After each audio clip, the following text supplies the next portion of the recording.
नमस्कार दोस्तों, मैं Parasnath life high study IAS में आपका स्वागत है।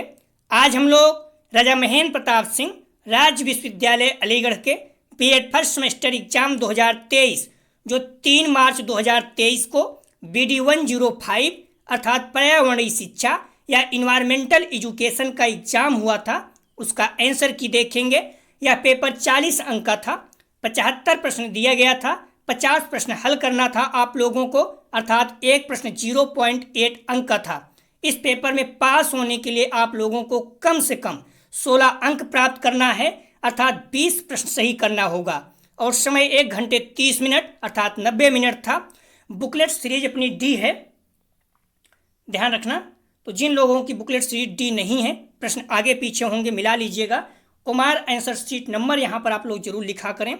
आप लोग ध्यान दीजिएगा, कोशिश किया गया है कि सभी प्रश्न सही हो।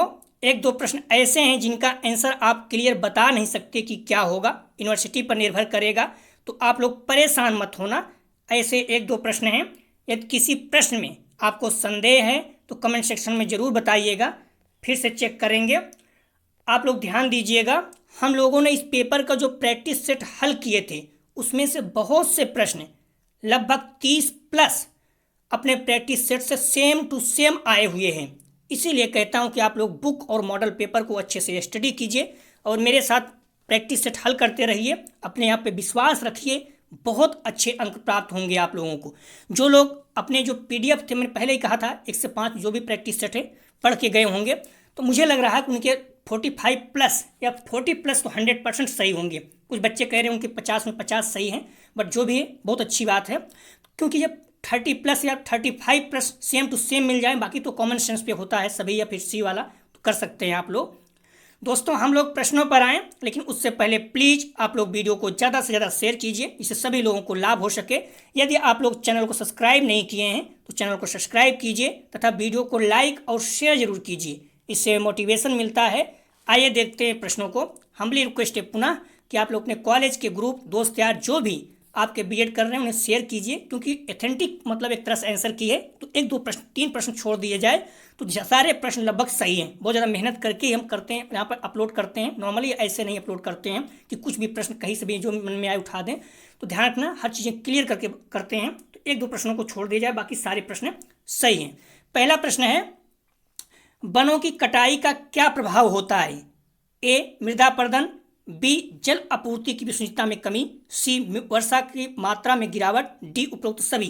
तो ध्यान रखना, इसका सही जवाब हो जाएगा पहले का डी, सभी सही हो जाएगा। वनों की कटाई क्या प्रभाव होता है? मृदा अपरदन हम लोग पढ़ चुके हैं, जल आपूर्ति की विश्वसनीयता में कमी, बारिश कम होगी, वर्षा की मात्रा में गिरावट, बिल्कुल सही, तो तीनों सही है। ठीक है, तो इसका सही जवाब हो जाएगा पहले का डी। अपने टेस्ट से लगभग सेम टू सेम नहीं, बट लगभग जो पढ़ा है वो कर ले जाएगा, क्योंकि हमने देखा था वन की कटाई से क्या होता है, मृदा अपरदन बढ़ जाती है, वर्षा की मात्रा में गिरावट हो जाती है। तो इस बात है, अपना जब 2 सही है तो तीसरा भी सही हो जाएगा। ठीक है, तो इसलिए पहले का जवाब हो जाएगा सी। दूसरा प्रश्न है, स्वच्छ गंगा अभियान का कार्यालय भारत में कहाँ स्थित है? सही जवाब हो जाएगा 2 का सी, वाराणसी, बनारस में। अगला प्रश्न है तीसरा, सबसे बड़ा वर्षा जंगल निम्न स्थानों में से कहाँ स्थित है? तो सही जवाब हो जाएगा 3 का डी, अमेजन बेसिन। डी इसका सही जवाब है, 3 का डी सही जवाब है। अगला प्रश्न है, एक पारिस्थितिकी तंत्र में आपस में जुड़ी श्रृंखलाओं की एक विस्तृत संख्या मिलकर एक डॉट बनाती है।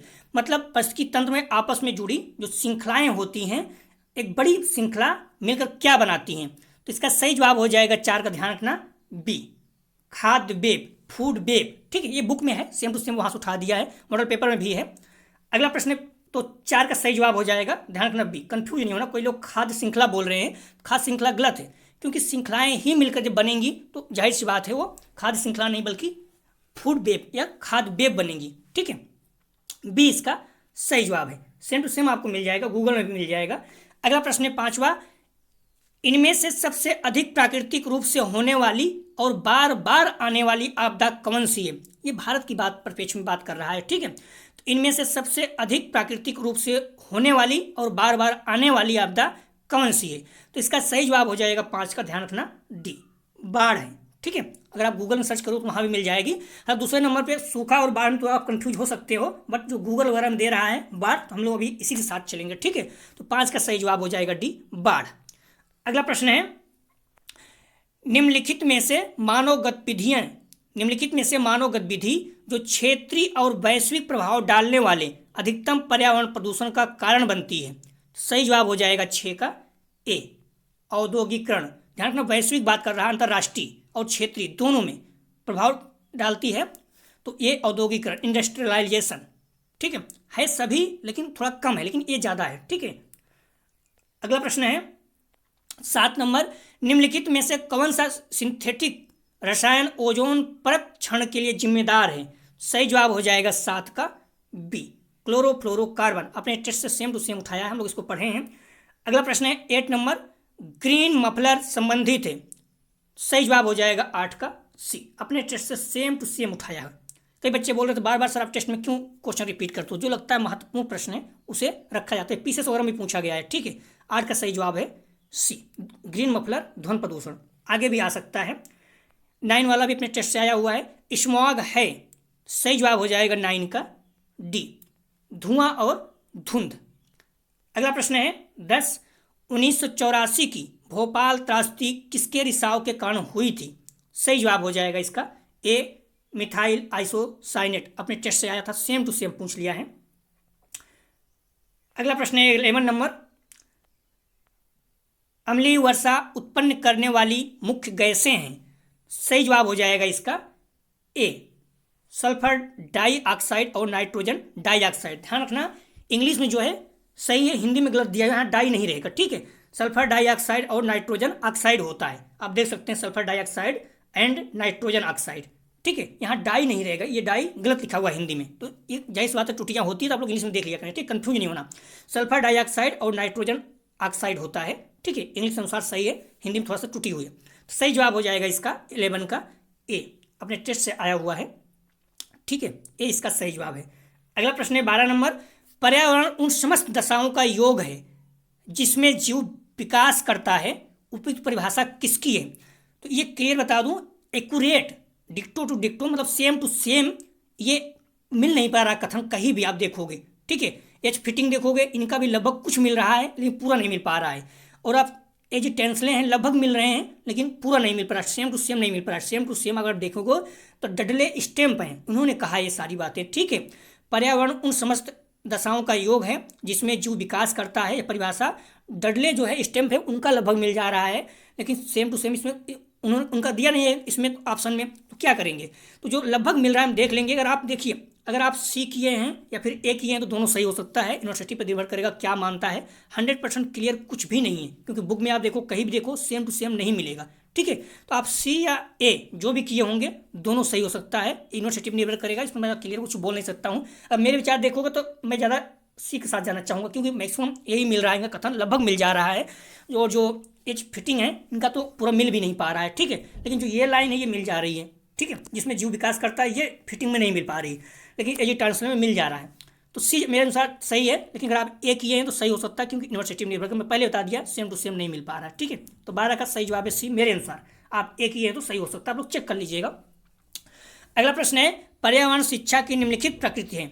सही जवाब हो जाएगा 13 का डी, ठीक है। सकारात्मक उपागम की प्रकृति, मूलों को उच्चरीकरण करने की प्रकृति, विश्व बंधुत्व की प्रकृति, तीनों, डी इसका सही जवाब है। अगला प्रश्न है 14 नंबर, पर्यावरण के प्रति संचेतना एवं वैज्ञानिक सोच का विकास है।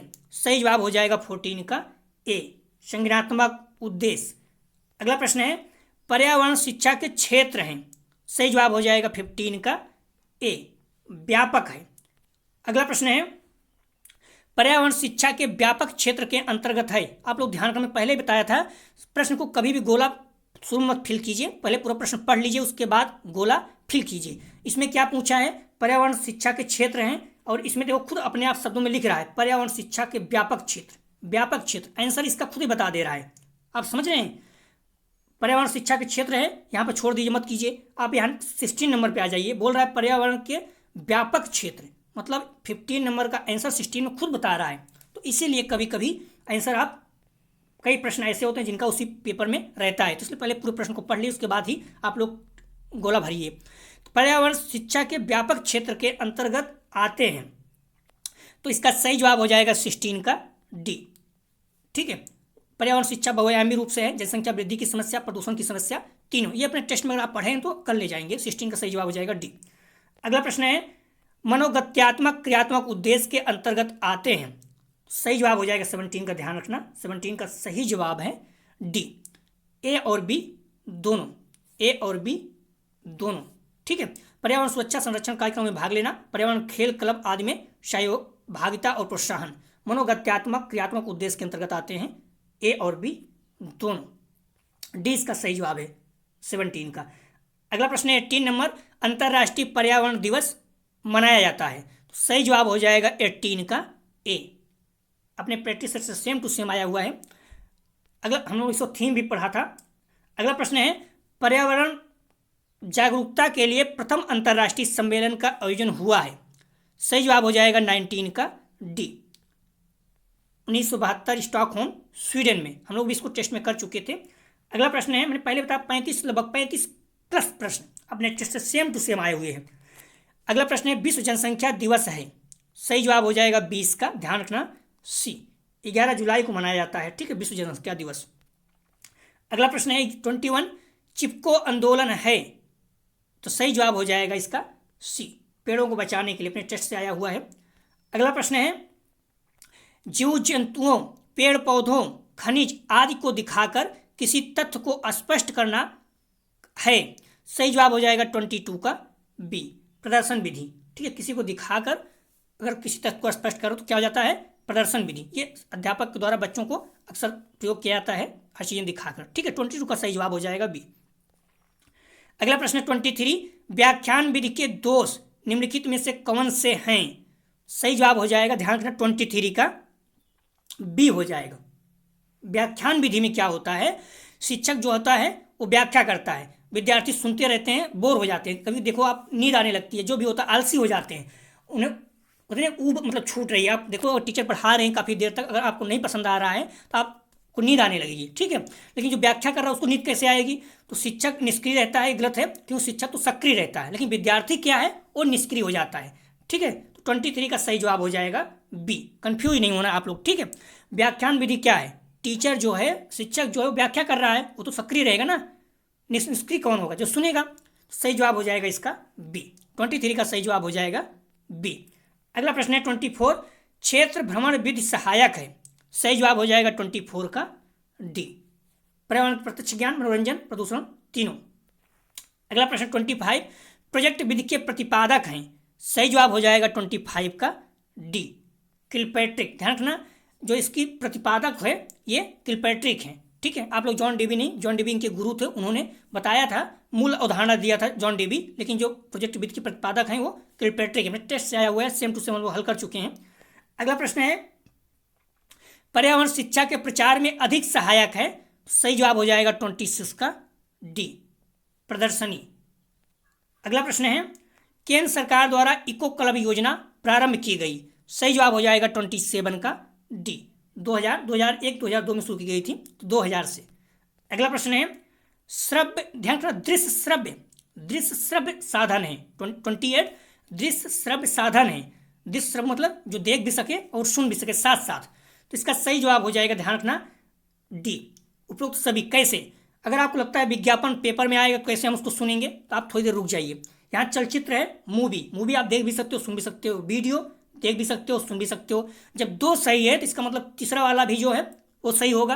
तो विज्ञापन यहाँ बात कर रहा है जो यूट्यूब में प्रचार आता है या टीवी वगैरह में जो प्रचार आता है उसको आप सुनते भी देखते भी हो नहीं, ठीक है ना। तो इसलिए इस विज्ञापन की बात कर रहा है जो टीवी में आता है। इसी आप प्रश्नों को इसी तरह से कोलरेट करोगे तभी होगा। अभी ये कहोगे विज्ञापन पेपर में आया हम मानेंगे ही नहीं, तो फिर आपका गलत हो जाएगा, क्योंकि यहाँ मूवी और वीडियो दे दिया है, दोनों जो है सही है। जब दो सही है तो तीसरा अपने आप सही हो जाता है, ठीक है। इसलिए किसी बातों में आप बताइए, इसका सही जवाब हो जाएगा, ठीक है, डी, सही, सभी सही है, ठीक है। 28 का सही जवाब है डी। अगला प्रश्न है डिस्कवरी चैनल पर दिखाया जाता है। सही जवाब हो जाएगा 29 का सी, उपरोक्त दोनों, वन जीवों को, पेड़ पौधों, जंगलों को। सी इसका सही जवाब है 29 का। अगला प्रश्न है 30 विद्यालय में पर्यावरण शिक्षा दी जानी चाहिए। सही जवाब हो जाएगा 30 का डी। हम लोग टेस्ट में कई बार कर चुके हैं, प्राथमिक, माध्यमिक, उच्चतम तीनों स्तर पे, और अभी शुरू भी है। 31, पर्यावरण जागरूकता के लिए सबसे अधिक महत्वपूर्ण भूमिका किसकी हो सकती है? सही जवाब हो जाएगा 31 का बी, शिक्षक की। 31 का सही जवाब है बी। अगला प्रश्न है 32, पारिस्थितिकी शब्द का प्रयोग सर्वप्रथम किसने किया था? सही जवाब हो जाएगा 32 का ए, अर्नेस्ट हैकल, टेस्ट से अपने आया हुआ है। अगला प्रश्न है 33, पारिस्थितिकी का अर्थ है? सही जवाब हो जाएगा 33 का सी, जीव जंतुओं के निवास स्थान संबंधी दशाओं को। ध्यान रखो, पारिस्थितिकी होता है, इकोलॉजी होता है, ये काफ़ी ब्रॉड है। इसमें आप देखोगे पहले जीव जंतु ही था, बाद में फिर उसने थोड़ा सा उसको बढ़ा दिया, उनके संबंधी सभी हर चीज़ों को अध्ययन करने लगा। सी इसका सही जवाब है। अगला प्रश्न है 34, पारितंत्र का सर्वप्रथम प्रयोग किसने किया? सही जवाब हो जाएगा 34 का, ध्यान रखना, बी, एजी टांसले। अगला प्रश्न 35, पारितंत्र के मुख्य घटक हैं? सही जवाब हो जाएगा, ध्यान रखना, सी, दोनों है। पारितंत्र जो होता है ऊर्जा स्रोत, उत्पादक, उपभोक्ता, अपघटक सब होते हैं। ठीक है, आप हम लोग टेस्ट में कर चुके हैं, एक्यूरेट नहीं था, बट अगर आप सही देखे होंगे तो सॉल्व कर ले जाएंगे। 35 का सही जवाब है सी, दोनों। अगला प्रश्न है 36, हरे पौधे हैं? तो ध्यान रखना, हरे पौधे क्या होते हैं? मैंने पहले बताया था कि हरे पौधे जो होते हैं ये प्रोड्यूसर होते हैं। 36 का सही जवाब हो जाएगा ए, उत्पादक। फिर हरे पौधों को कौन खाता है? बकरी, हिरन, खरगोश, मतलब जंगली गाय, ये सब खाती हैं। ठीक है, उसके बाद इनको जो है जानवर शेर वगैरह खाते हैं तो प्राथमिक में आ जाते हैं। ठीक है, तो इस तरह से हरे पौधे क्या होते हैं? उत्पादक। जो हिरन, बकरी ये सब खाते हैं क्या होते हैं? प्राथमिक हो जाते हैं, उपभोक्ता। और फिर इनको कोई खाता है शेर वगैरह तो द्वितीय या सर्वाहारी में आ जाता है। तो हरे पौधे क्या है? उत्पादक हैं। ए इसका सही जवाब हो जाएगा। अगला प्रश्न है 37, उत्पादकों का दूसरा नाम है? ध्यान रखना, 37 का सही जवाब हो जाएगा बी, बी हो जाएगा। ठीक है, जो उत्पादक होते हैं, जैसे पेड़ पौधे, ये क्या होते हैं? स्वपोषी होते हैं। इनका पोषण कोई भी नहीं करता है। आप लोग कंफ्यूज मत होना। ठीक है, प्रकाश पोषी कुछ और चीज़ें हैं। ठीक है, प्रकाश के द्वारा जो पोषित होते हैं, एक जीव होता है वो प्रकाश के द्वारा प्रकाश संश्लेषण करता है, अपना पोषण करता है, वो अलग चीज़ है। लेकिन उत्पादकों का दूसरा नाम क्या है? स्वपोषी। जैसे पेड़ पौधे हैं, उनका पोषण कौन करता है? सेम करते हैं। तो उत्पादक क्या, पेड़ पौधे क्या होते हैं? स्वपोषी होते हैं। ठीक है, तो जो प्रोड्यूसर होते हैं वो स्वपोषी होते हैं। 37 का सही जवाब हो जाएगा बी। आप लोग कंफ्यूज नहीं होना, 37 का सही जवाब है बी। अगला प्रश्न है 38, प्रथम श्रेणी के उपभोक्ता हैं? मैंने पहले बताया पेड़ पौधे क्या हैं? उत्पादक हैं, उनको जो खाता प्रथम श्रेणी में आता है। तो इसमें क्या हो जाएगा सही जवाब? 38 का ए, बकरी, गाय, हिरन, ऊंट, ये क्या होते हैं? प्राथमिक उपभोक्ता होते हैं, प्राथमिक श्रेणी के। ए इसका सही जवाब है 38 का। 39, C.E. एल्टन ने पारिस्थितिकी पिरामिड की संकल्पना प्रस्तुत की। 39 का सही जवाब हो जाएगा बी, 1927 में। अगला प्रश्न है 40, मानव द्वारा शिकार करने से भोजन श्रृंखला पर प्रभाव पड़ता है? तो ध्यान रखना, मानव द्वारा शिकार करने से भोजन श्रृंखला पर क्या प्रभाव पड़ता है? तो इसका सही जवाब हो जाएगा 40 का, ध्यान रखना, बी हो जाएगा। ठीक है, शाकाहारी जंतुओं की संख्या घट जाती है। अगर आप ही बताइए, अगर आप शिकार करोगे तो क्या हो जाएगा? किसका शिकार करोगे आप बताइए, किसका करोगे? बकरी, हिरन, खरगोश, जंगली गाय, ऊंट, जो भी चीज़ें हैं, इन सारी चीज़ों का शिकार करोगे। शिकार करोगे क्या हो जाएगा? शाकाहारी जंतु ये सब क्या होते हैं? जो चीज़ें होते हैं, शाकाहारी जंतुओं की संख्या घट जाएगी। कैसे? बकरी, हिरन, ये सारी चीज़ें जो भी हैं, ये शाकाहारी चीज़ें खाती हैं। जो भी चीज़ें हैं, अगर आप शिकार कर रहे हो तो उनकी संख्या घट जाएगी। ठीक है, तो मानव द्वारा शिकार करने पर भोजन श्रृंखला के प्रभाव क्या प्रभाव पड़ता है? शाकाहारी जंतुओं की संख्या घट जाएगी। शाकाहारी जंतुओं की संख्या कैसे बढ़ जाएगी आप बताइए? संख्या तो बढ़ ही नहीं सकती है। और ये जो सी वाला है, हरे भरे जंगल नष्ट हो जाते हैं। शिकार करने से, अगर जीवों का शिकार करोगे तो जंगल कैसे नष्ट हो जाएंगे? तो इसलिए इसका सही जवाब हो जाएगा 40 का सबसे बेस्ट, शाकाहारी जंतुओं की संख्या घट जाएगी। बी इसका सही जवाब है। ये प्रश्न ऐसे दे रहा है जैसे यूपीएससी IAS वगैरह में देता है। पारिस्थितिकी पिरामिड के प्रकार हैं? सही जवाब हो जाएगा 41 का। हम लोग ध्यान रखना, इसको कर चुके हैं टेस्ट में, सभी हो जाएगा। ठीक है, जीव संख्या के पिरामिड, जीव भार पिरामिड, ऊर्जा पिरामिड। ठीक है, कौन उल्टा बनता है, कौन सीधा बनता है, ये भी आपको पता होना चाहिए, आगे भी पूछ सकता है। 41 का सही जवाब हो जाएगा डी। अगला प्रश्न है 42, वायुमंडल के भाग हैं? सही जवाब हो जाएगा 42 का सी, ए बी दोनों। क्षोभ मंडल, संताप मंडल, मध्यमंडल, बहिर्मंडल। ठीक है, हम लोग इसको कर चुके हैं टेस्ट में, सेम टू सेम पूछा गया। अगर आप पढ़े होंगे तो आसानी से कर ले जाएंगे। 42 का सही जवाब है सी। 43, सबसे अधिक ऊंचाई पर कौन सा वायुमंडल है? सही जवाब हो जाएगा 43 का डी। हम लोग भी इसको कर चुके हैं। बहिर्मंडल, सबसे नीचे कौन सा है? क्षोभ मंडल। मैंने बताया था कि प्रश्न पूछ सकता है, सबसे नीचे कौन है? क्षोभ मंडल। सबसे ऊपर क्या है? इजोफेयर, मतलब बहिर्मंडल। तो टेस्ट में जो भी दिए होंगे, आप आसानी से हल कर सकते हैं। ठीक है, 43 का सही जवाब हो जाएगा, ध्यान रखना डी, बहिर्मंडल। अगला प्रश्न है 44, जल प्रदूषण से फैलने वाले रोग हैं। सही जवाब हो जाएगा 44 का ए, टाइफाइड। टेस्ट से सेम टू सेम पूछा है। अगला प्रश्न है 45, ध्वनि प्रदूषण का कारण नहीं है। मैंने पहले बताया जब नहीं शब्द आ जाए तो महत्वपूर्ण हो जाता है, तो इसका सही जवाब हो जाएगा 45 का, ध्यान रखना सी, नदियां जो हैं ध्वनि प्रदूषण का कारण नहीं है। फैक्ट्री में ध्वनि प्रदूषण होता है, यातायात के साधन जो होते हैं, गाड़ी मोटर, ये भी ध्वनि प्रदूषण करते हैं। मनोरंजन के साधन मान लीजिए अगर डीजे वगैरह बजा रहे हैं, जो भी चीज़ें हैं ये भी ध्वनि प्रदूषण करते हैं। सी इसका सही जवाब हो जाएगा। अगला प्रश्न है 46, पर्यावरणीय आपदा के प्रमुख कारण है। सही जवाब हो जाएगा 46 का सी, ए बी दोनों, प्राकृतिक कारणों द्वारा और मानवीय जनित कारणों, दोनों कारण प्राकृतिक आपदा के। अगला प्रश्न 47, ग्रीन हाउस प्रभाव का अर्थ है। सही जवाब हो जाएगा 47 का डी, सही जवाब हो जाएगा 47 का डी, ध्यान रखना। ग्रीन हाउस प्रभाव का अर्थ है, सही जवाब हो जाएगा 47 का डी, उष्मा का वायुमंडल में रोक लिया जाना। ठीक है, उष्मा का वायुमंडल में रोक लिया जाना, यह ग्रीन हाउस प्रभाव का अर्थ है, उष्मा का वायुमंडल में रोक लिया जाना। 47 का सही जवाब हो जाएगा डी। अगला प्रश्न है 48, अम्लीय वर्षा में कौन से अम्ल होते हैं। सही जवाब हो जाएगा 48 का डी, सभी, सल्फ्यूरिक, नाइट्रिक, कार्बनिक, तीनों अपने टेस्ट से आया हुआ है। अगला प्रश्न है 49, पृथ्वी दिवस मनाया जाता है। सही जवाब हो जाएगा 49 का ए, 22 अप्रैल, हम लोग उसका थीम भी देखे थे। ठीक है, ये सारे अपने टेस्ट से आए हुए हैं। अगला प्रश्न है 50, ओजोन दिवस मनाया जाता है। सही जवाब हो जाएगा बी, 16 सितंबर को, हम लोग इसको कई बार टेस्ट में हल कर चुके हैं, सेम टू सेम पूछा है। अगला प्रश्न है 51, वायु संरक्षण के उपाय हैं। सही जवाब हो जाएगा 51 का डी, वृक्षारोपण, जनसंख्या वृद्धि पर नियंत्रण, कल कारखानों को शहर से दूर रखना, तीनों सही है। अगला प्रश्न है 52, मृदा अपरदन का मूल कारण है।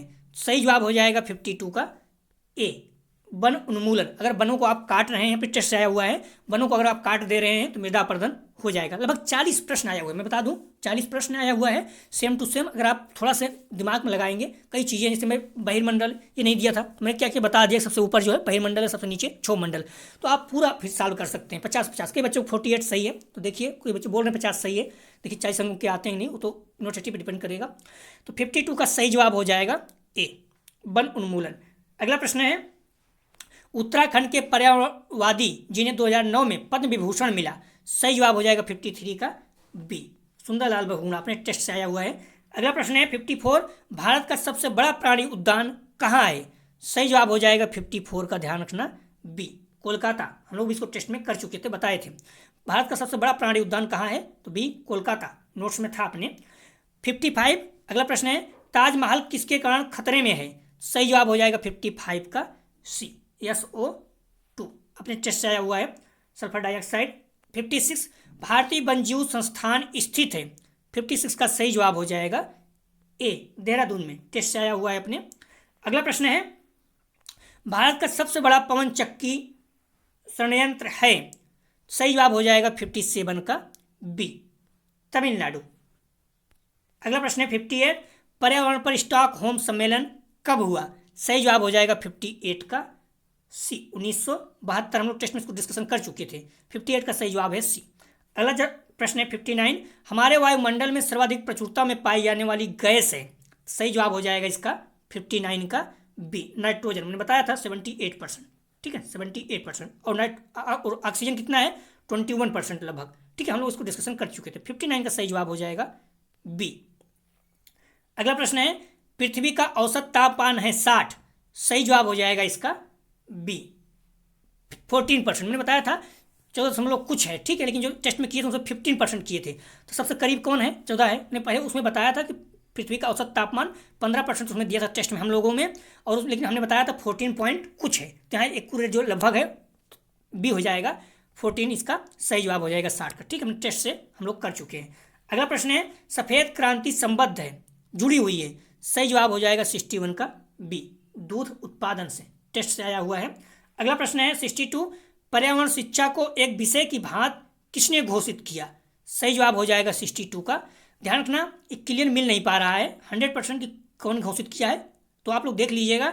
पर्यावरण शिक्षा को एक विषय की भांति किसने घोषित किया, जो लगभग मिल पा रहा है NGT और या फिर कहीं कहीं सुप्रीम कोर्ट भी नॉर्मली आ रहा है, लेकिन 100% क्लियर नहीं है। ठीक है, अगर आप बी या डी किए हैं तो दोनों सही हो सकता है। तो मेरे अनुसार चाहोगे तो हम बी पे जाना चाहेंगे, लेकिन आप डी किए हैं तो डी भी सही हो सकता है। ठीक है, मैंने पहले कहा 1-2 प्रश्न है जिसका आंसर आप क्लियर बता नहीं सकते, परेशान कर रहे हैं, तो ध्यान रखना बी और डी दोनों सही अपने अनुसार देख लीजिएगा मेरे अनुसार। अब आप जो भी किए होंगे सही हो सकता है, यूनिवर्सिटी डिपेंड करेगा क्या वो मानती है।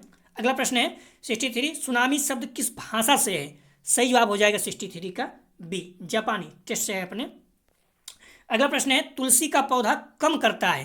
64, सही जवाब हो जाएगा ए, वायु प्रदूषण। 2 बार हम लोग इसको टेस्ट में कर चुके हैं, और किसी ने कहा भी सर आप क्वेश्चन रिपीट क्यों करते हो, महत्वपूर्ण मुझे लगा, मैंने रख दिया था। तो 64 का सही जवाब है ए, वायु प्रदूषण को कम करता है। मैंने कहा भी था कि लोग पुराने जो बुजुर्ग लोग तो उनको नहीं पता था साइंस, इसलिए उनको बताया गया कि भगवान इसमें रहते हैं, अपने आंगन में तुलसी का पौधा लगाना चाहिए। अगला प्रश्न है 65, अफ्रीका के घास क्षेत्र कहे जाते हैं? सही जवाब हो जाएगा 65 का डी, सवाना, अपने टेस्ट से आया हुआ है। अगला प्रश्न है 66, पर्यावरण शिक्षा अध्ययन के लिए कौन सी शिक्षण विधि उपयुक्त है? सही जवाब हो जाएगा 66 का डी, गतिविधि आधारित विधि। हालांकि उसमें व्याख्यान विधि भी देखो तो दिया हुआ है बुक में, ठीक है, लेकिन इसमें बोल रहा है पर्यावरण शिक्षा अध्ययन के लिए कौन सी शिक्षण विधि उपयुक्त है। सबसे बेहतरीन होती है एक्टिविटी बेस्ड मेथड, मतलब गतिविधि आधारित विधि। डी इसका सही जवाब है, ज़्यादा अच्छा है। अगला प्रश्न है 67, पर्यावरण चेतना संबंधित है? सही जवाब हो जाएगा 67 का, ध्यान रखना 67 का सही जवाब है ए, ज्ञानात्मक पहलू।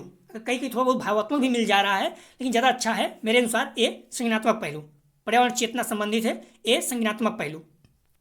अगला प्रश्न है 68, निम्न में से कौन सा पर्यावरण शिक्षा का मुख्य पहलू है? सही जवाब हो जाएगा 68 का सी, पर्यावरणीय जागरूकता, पर्यावरणीय चेतना दोनों। सी इसका सही जवाब है 68 का। 69, भारत में पर्यावरण आंदोलन से निम्न में से कौन नज़दीकी रूप से संबंधित है? सही जवाब हो जाएगा 69 का बी, सुंदरलाल बहुगुणा। हम लोग सब टेस्ट में कर चुके हैं। अगला प्रश्न है 70, देखिए मैं पहले का 2-3 प्रश्न जो संदेह है तो इसमें भी है। 3 प्रश्न ऐसे हैं जिसमें 100% में क्लियर नहीं हूँ, ठीक है। ये तीसरा प्रश्न है, किसने कहा शिक्षा और पर्यावरण के बीच अंतर क्रिया पर्यावरण को जन्म देती है? तो इसमें क्लियर हो नहीं पा रहा है, लेकिन अगर मानो तो लगभग कहीं कहीं मिल रहा है। यस बी कट बाबू हैं, लेकिन 100% में क्लियर हो नहीं। आप इसको बुक में कहीं भी मिल नहीं रहा तो आप देख लीजिएगा, यूनिवर्सिटी पर निर्भर करेगा। और मुझे लगता है ऐसा प्रश्न अगर नहीं क्लियर तो छोड़ देना चाहिए, 75 प्रश्न तो पर्याप्त था, ठीक है। तो 3 प्रश्न हो गया जिसको 100% में क्लियर नहीं हूँ, तो इसका सही जवाब ए मान के चल रहा हूँ अभी। अगर आप जो भी किए हैं आपका सही हो सकता है, मैं पहले बता रहा हूँ 100% में क्लियर नहीं हूँ। आप 71 देखिएगा, निम्नलिखित में से कौन सा सही कालक्रम में है, मतलब जो सबसे पहले, उसके बाद, फिर उसके बाद, उसके बाद आपको क्रम में सजाना है। ए जंगल बचाओ आंदोलन, बी नर्मदा बचाओ आंदोलन, सी इफ्को आंदोलन, डी चिपको आंदोलन। अब इसमें क्या किया है, फिर ये क्रम ए बी सी डी अपना विकल्प दिया है और उसमें ये दिया है क्रम, ठीक है। सबसे पहले कौन था, उसके बाद कौन था, उसके बाद कौन था। तो आप लोग ध्यान रखना, जो 71 है सबसे पहले क्या हुआ था आप लोग बताइए। जंगल बचाओ आंदोलन 1980-82 में, नर्मदा 1989 में, चिपको आंदोलन 1973 में, इफ्को आंदोलन 1983 में। सबसे पहले कौन होगा बताइए। चिपको आंदोलन 1973 में है, ठीक है। चिपको आंदोलन कब शुरू हुआ था, 1973 में। तो इसमें देखिए चिपको आंदोलन कहाँ पर है, डी पर। इसमें सबसे पहले डी होना चाहिए, ठीक है। जो सबसे पहले डी है, आप देखिए बी में है और सी में है, ठीक है। बी और सी में है, आप देखिए इसका मतलब बी और सी कोई भी सही हो सकता है। आगे देखते हैं, तो चिपको आंदोलन कब था, 1973 में। उसके बाद कौन है, जंगल बचाओ आंदोलन 1980 में। जंगल बचाओ आंदोलन अर्थात ए, डी के बाद ए किसमें है, सी में है। डी के बाद ए सी में है, ठीक है। अब सी सही हो सकता है, डी हो गया, ए हो गया। आगे देखते हैं उसके बाद कौन सा है। उसके बाद जो है इफ्को आंदोलन 1983 में है, क्योंकि नर्मदा बचाओ जो है 1989 में बाद में है। 1983 इसका मतलब कौन सा हो जाएगा, इफ्को आंदोलन, सी हो जाएगा, सी यहाँ पर है। और सबसे लास्ट में क्या हो जाएगा, नर्मदा बचाओ आंदोलन अर्थात बी। तो सी इसका सही जवाब है, ठीक है। 71 का सी इसका सही जवाब है। आप ऐसे देखिए सिर्फ 2 ऑप्शन से, चिपको आंदोलन 1973 में, ठीक है, और नर्मदा बचाओ आंदोलन 1989 में। सबसे पहले डी और सबसे लास्ट में बी, सी में ही है, इसलिए सी सही हो जाएगा, ठीक है। 71 का सही जवाब है सी। इस पॉइंट को आप लोग ध्यान रखना, ठीक है। सी इसका सही जवाब है। अगला प्रश्न है 72, इसमें कंफ्यूज नहीं होना, ठीक है आप लोग। 72 में डेसिबल को संक्षिप्त रूप में कैसे लिखा जाता है, सही जवाब हो जाएगा 72 का, ध्यान रखना डी। आप लोग कंफ्यूज मत होना, ठीक है। डी भी यहाँ भी है, डी भी यहाँ भी है, ध्यान रखना डी भी हर जगह है, लेकिन डी जो है पहले स्मॉल में रहेगा, बी बड़े में रहेगा। तो डेसिबल को संक्षिप्त रूप में कैसे लिखा जाता है, स्मॉल डी फिर कैपिटल बी। डी इसका सही जवाब है, ठीक है, 72 का। अगला प्रश्न 73, खाद्य श्रृंखला कितने प्रकार की होती है? सही जवाब हो जाएगा 73 का, ध्यान रखना, सी 3 प्रकार का। बुक में दिया हुआ है आपके, आप पूछेंगे कौन कौन से, तो चारण खाद्य श्रृंखला, अपरद खाद्य श्रृंखला और परजीवी खाद्य श्रृंखला। हालांकि गूगल वगैरह में देखिए ढेर सारी जगह 2 ही दिया है, मैं भी 2 मानने के मूड में था, लेकिन जो मॉडल अपने ठाकुर पब्लिकेशन बुक में देखो 3 दिया है। तो हम लोग क्या कर रहे हैं, यूनिवर्सिटी बेस बुक बनाएगी तो हम लोग उसी के अनुसार चलेंगे, ठीक है। तो खाद्य श्रृंखला कितने प्रकार की है? 3 प्रकार की। अगर आप 2 किए तो सही हो सकता है, क्योंकि 2 भी ज़्यादा अच्छा ऑप्शन है, लेकिन जो बुक में दिया है 3, हम लोग 3 मान के चलेंगे, ठीक है। अभी मेरे अनुसार इसका सही जवाब हो जाएगा सी, 3 प्रकार के। अगला प्रश्न है 74, पारिस्थितिकी पिरामिड कितने प्रकार के होते हैं? सही जवाब हो जाएगा 74 का, ध्यान रखना, ए, 3 प्रकार के। अगला प्रश्न 75, मोस्ट परेशान, सबसे ज़्यादा परेशान मुझे यही किया, मुझे ऐसा लग रहा है जैसे इसमें कुछ ज़्यादा घुमा के, क्योंकि जो मॉडल पेपर में था तो वहाँ देखो CEE था, सेंटर फॉर इन्वायरमेंट मेथड था, ठीक है। अगर आप देखोगे तो सेंटर फॉर इन्वायरमेंट एजुकेशन था, आप देखोगे तो पर्यावरणीय शिक्षा केंद्र था। बुक में दिया हुआ है, मॉडल पेपर में आया हुआ है, वहाँ पर CEE है, यहाँ पर क्या किया है, CLE का पूरा नाम क्या है, CLE का पूरा नाम क्या है? तो ध्यान रखना, इसका पर्यावरण शिक्षा केंद्र ये जो है CEE का है, ये गलत हो जाएगा, ठीक है, ये सही नहीं होगा। CEE का पूरा नाम है पर्यावरण शिक्षा केंद्र, सी तो गलत हो गया। अब यहाँ पर बोल रहा है CLE, तो सेंटर फॉर लर्निंग भी होना चाहिए और एजुकेशन भी होना चाहिए, ठीक है, क्योंकि यहाँ पर ई था तब इन्वायरमेंट था, CLE है, इसका मतलब हो जाएगा सेंटर, L से लर्निंग और E से एजुकेशन हो जाएगा। तो यहाँ पर जहाँ जहाँ लर्निंग है वो सही हो सकता है, ठीक है। तो सी तो पहले गलत हो गया, ठीक है, और यहाँ देखिए यहाँ पे इन्वायरमेंट है, ये भी गलत हो जाएगा। अब सही कौन हो सकता है, ए और डी, लेकिन मैं पहले ही कहा कि यहाँ पर सेंटर है, ठीक है, तो सेंटर क्या हो जाता है, डी वाले में बच रहा है, तो सेंटर फॉर लर्निंग एजुकेशन। आप लोग ऐसे प्रश्न को लेवरेट करिए, तो इसका सही जवाब हो जाएगा मेरे अनुसार अधिगम शिक्षा का केंद्र, डी इसका सही जवाब हो सकता है, ठीक है। सी किसी भी कीमत पर नहीं होगा, ध्यान रखना, क्योंकि जो सी है मॉडल पेपर में दिया हुआ है वहाँ पर CEE था, सेंटर फॉर इन्वायरमेंट एजुकेशन था, तब जो है पर्यावरण शिक्षा का केंद्र हो रहा था। आप लोग कंफ्यूज मत करना, मॉडल पेपर से अलग है, यहाँ पर CLE दिया हुआ है, एक्यूरेट तो कुछ और दे रहा है, ढेर सारा मॉडल आप गूगल में सर्च करोगे, लेकिन इसके अनुसार हम लोग जो गेस कर पा रहे हैं सेंटर फॉर लर्निंग एजुकेशन होगा, ठीक है, अधिगम और शिक्षा का केंद्र होगा। तो मेरे अनुसार डी इसका सही जवाब है। 100% में क्लियर नहीं, मैं पहले बता दूं, ठीक है, डी इसका सही जवाब। इस प्रश्न में थोड़ा संदेह है, बट डी इसका हम सही जवाब मान के चलेंगे। तो दोस्तों यहाँ था BD 105 अर्थात इन्वायरमेंटल एजुकेशन का B.Ed फर्स्ट सेमेस्टर एग्जाम 2023 का आंसर की। यदि आप लोगों को PDF चाहिए तो डिस्क्रिप्शन और कमेंट सेक्शन दोनों जगह पर टेलीग्राम व्हाट्सएप ग्रुप का लिंक दिया गया है, आप लोग ग्रुप ज्वाइन करके PDF प्राप्त कर सकते हैं। और जो हम्बली रिक्वेस्ट है, प्लीज़ आप लोग वीडियो को ज़्यादा से ज़्यादा शेयर कीजिए अपने कॉलेज के ग्रुप, दोस्त यार जो भी हैं, और जो भी आपके B.Ed कर रहे हैं, परिचय में कहीं मिलते भी हैं कहीं भी, तो आपको इस चैनल के बारे में बताइए। हम लोग फर्स्ट सेमेस्टर कंप्लीट हुआ, आप लोग निश्चित रूप से लाभ हुआ होगा, क्योंकि बहुत से प्रश्न लगभग पहले था 40 प्रश्न लगभग यहाँ से मिल रहे हैं, और 35-36 प्रश्न तो सेम टू सेम आए हुए हैं। बाकी हम लोग जो बात करते रहते हैं, इसमें कहता हूँ प्रैक्टिस सेट जो हल करते हैं उसको जरूर देखिए, क्योंकि उसमें बहुत सी चीज़ें इससे बताते हैं जो क्वेश्चन आ जाते हैं। जैसे मैंने ही कहा, सबसे ऊपर क्या है, बहिर्मंडल, सबसे नीचे क्या है, क्षोभमंडल, तो कुछ भी पूछ सकता था, जबकि वो प्रश्न हम लोग हल नहीं किए थे, ठीक है। तो इस तरह से प्रश्न पूछता है। तो आप लोग प्लीज़ वीडियो ज़्यादा शेयर कीजिए। हम लोग second semester, third semester, fourth semester आगे भी जुड़े रहेंगे, व्यू आता रहेगा, तभी निराशा होती है। तो प्लीज़ आप लोग, हम्बली रिक्वेस्ट है, शेयर कीजिए। योगा एजुकेशन हो गया, अभी योगा एजुकेशन का आंसर की बाकी है, उसको आज शाम तक अपलोड कर देंगे, तो आप लोग मिला लीजिएगा। मैं पहले ही कह रहा हूँ, 1-2 प्रश्न छोड़ दिया जाए तो सारे प्रश्न लगभग सही है, ठीक है। और 75 प्रश्न में 2 प्रश्न आपको संदेह है तो छोड़ ही देना चाहिए, कोई दिक्कत नहीं है, ठीक है। जो बच्चे अच्छा पेपर हुआ होगा, पढ़े होंगे, निश्चित रूप से उन्हें लाभ हुआ होगा। मैं उम्मीद करता हूँ कि आप लोगों को बहुत अच्छे अंक प्राप्त हों। तो प्लीज़ पुनः कह रहा हूँ कि आप लोग वीडियो ज़्यादा शेयर कीजिए। वीडियो देखने के लिए धन्यवाद दोस्तों।